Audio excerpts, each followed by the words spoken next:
Ndugu zangu wanahabari, karibisha na ninyi kwenye huu mkutano na wanahabari kuelekea mchezo wa Azam Football Club dhidi ya TRA, mchezo ambao unatarajia kupigwa tarehe 29 Azam Complex Chamazi majira ya saa 3 kamili usiku.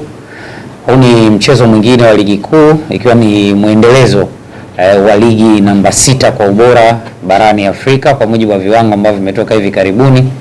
Na sisi kama Azam FC tutaendelea kutoa kilichokuwa bora ndani yetu, tutaendelea kushusha vyuma, tutaendelea kuleta benchi la kueleweka, lakini zaidi tutatambulisha means zote necessary za kuifanya klabu ipandishe pia hadhi ya ligi ili kuhakikisha kwamba tunaunga mkono juhudi za shirikisho la mpira wa miguu Tanzania TFF. Kesho ni siku nyingine ambayo tayari tumesha taja viingilio vya mchezo. VIP A itakuwa shilingi 10,000, VIP B itakuwa shilingi 5,000 na mzunguko itakuwa shilingi 3,000. Mungu akipenda, kuanzia majira ya saa 10 jioni mageti yatakuwa wazi tayari kwa ajili ya kupokea mashabiki wa mpira wa miguu ambao wamekuja kuangalia kandanda, lakini pia watakaopenda kutembelea duka letu la vifaa vya michezo la Azam FC. So kwa hayo machache niwakaribishe sana. Kuhusu mchezo wenyewe, ni mechi ngumu dhidi ya TRA kama ambavyo mmemsikia mwalimu akizungumza awali na mmesikia pia mwakilishi wa wachezaji. Chilamba amezungumza kwamba ni mechi ambayo inabidi uende kwa tahadhari, inabidi uache hisia mbali, ufanye kazi, ujitume na vipaji pia vichukue nafasi yake. Kwa hiyo ni aina ya vitu ambavyo tuko navyo kwenye timu yetu. Tuna vitu vingi vya kushowcase. Hatujacheza mechi nyingi bado za ligi kuu, lakini kwa mechi chache ambazo tumecheza nafikiri watu wanajua kwamba Azam Football Club ina timu gani na tutadeliver kwa ukubwa wa kiasi gani kwenye mchezo wetu dhidi ya TRA. So kutoka kwao tutegemei mechi rahisi hata kidogo. Kutoka kwao tunategemea mechi ngumu sana kwa sababu kwanza wanayo hiyo quality, 2 hawalipi mshahara tarehe 40, 3 wana mwalimu ambaye anajua namna ya kufanya mpira wa miguu uwe mpira wenyewe. Kwa hiyo kwetu sisi ni heshima kubwa sana kwa host kwenye mchezo unaofuata, na tutacheza kwa nguvu sana, tutatoa kila kitu kuhakikisha kwamba tunawapa Watanzania kwa ujumla mechi nzuri. Anaba Side A inakutengeneza kuwa timu imara zaidi, inakutengeneza kuwa mtu wa ushindani kwa sababu unacheza CAF Confederation Cup. Ukitoka hapo unarudi kucheza ligi kuu, na Mungu akipenda hivi karibuni tutaanza pia michuano ya FA, sio? Tukitoka hapo mtarudi tena kwenye ligi kuu, na kama tumejaliwa kusonga mbele kwenye kombe la shirikisho kuna hatua zingine ngumu zinakuja huko mbele. Kwa hiyo kwa akili, kutengeneza utimamu, kujiimarisha tu mwenyewe binafsi kwenye upande wa side A ina faida kubwa sana. Lakini kwa upande mwingine wachezaji most of the time wanakuwa na fatigue, pressure inakuwa ni kubwa na nini. Kwa hiyo unaweza kama mwalimu ukakosa kile ambacho ulikuwa unakitegemea, kama timu mkakosa kile ambacho mnategemea kutoka kwao. Lakini kwetu sisi nafikiri kitu pekee ambacho tumeamua kubaki nacho ni upande A, kwamba the more tunakutana na ugumu ndo the more tutaimarika zaidi. The more tutatako hizo challenges na kuzigeuza kuwa ushawishi wa kufanya kitu kizuri, itatuimarisha zaidi siku hadi siku na kufikia malengo ambayo tumeweka kama club. Kwa hiyo sisi kama Azam FC tunabaki na upande A.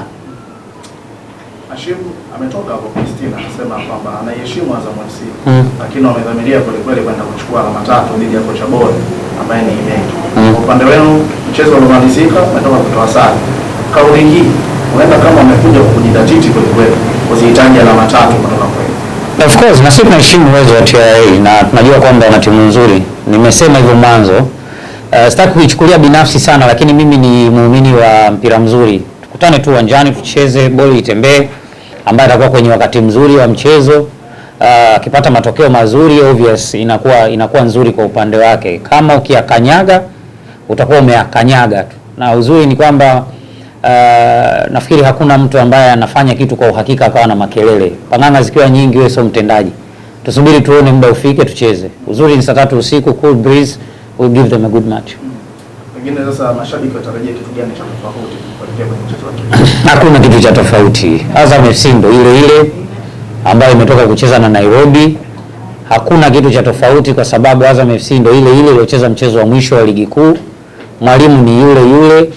Tuna maingizo mawili mpaka sasa hivi kwenye usajili ambayo tumeshayatambulisha, wengine bado hatujawatambulisha, ila swala la usajili tulishafanyaje, tulishalimaliza. Kwa hiyo kama kutakuwa kuna kitu exceptional, labda pengine tutakapoamua kutambulisha mtu mwingine, lakini sisi kama club tumejiandaa na mchezo, tuko vile vile. Nado ni yule yule, Fei ni yule yule, Kitambala ni yule yule, Ibenge ni yule yule, na mimi ni yule yule, hata babu zaka za kazi ndio yule yule. Kwa hiyo hakuna kitu chochote ambacho ni cha tofauti.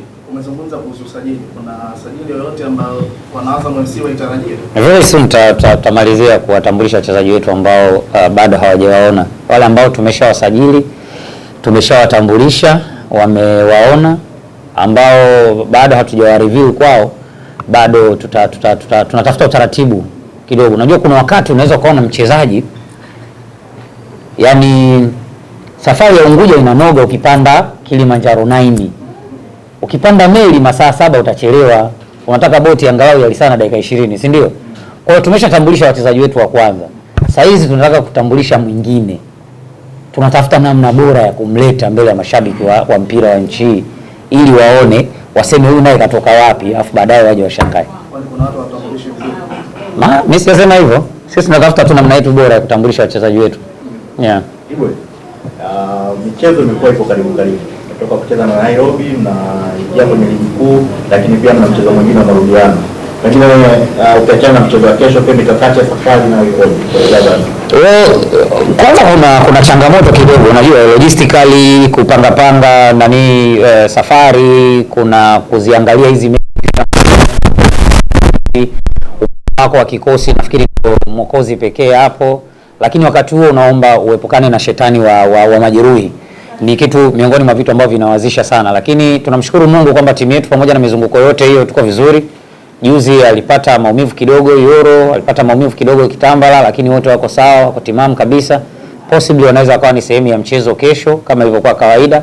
Lakini kwa swala la utaratibu wa safari, of course ina changamoto, lakini sisi tunaigeuza hiyo changamoto kuwa njia ya kuendea jambo zuri. Kwa hiyo tukimaliza mechi yetu dhidi ya TRA tarehe 29, timu inapumzika muda ule jioni, mapema kesho siku inayofuata tutaanza safari ya kuelekea Unguja tayari kwa ajili ya mchezo wetu wa mkondo wa pili dhidi ya Nairobi, na kama ratiba zikibaki zilivyo tutasalia Unguja mpaka tutakapocheza mchezo wetu mwingine. Kwa hiyo ndio ratiba so far ambayo tuko nayo. Kama kutakuwa kuna mabadiliko, inshallah tutajuzana.